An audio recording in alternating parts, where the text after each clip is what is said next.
Hello, and welcome to a new video on your channel, Mr. Tech Tips. Before watching the video, don't forget to subscribe to our channel and don't forget also to like this video.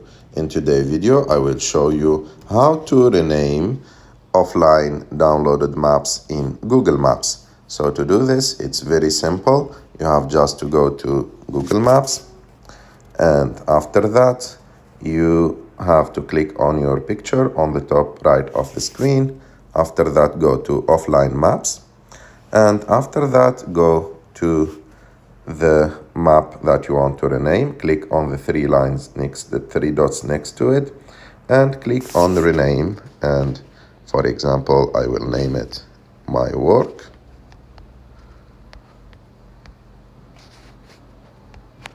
And click on save, and as you can see, I renamed the downloaded offline map.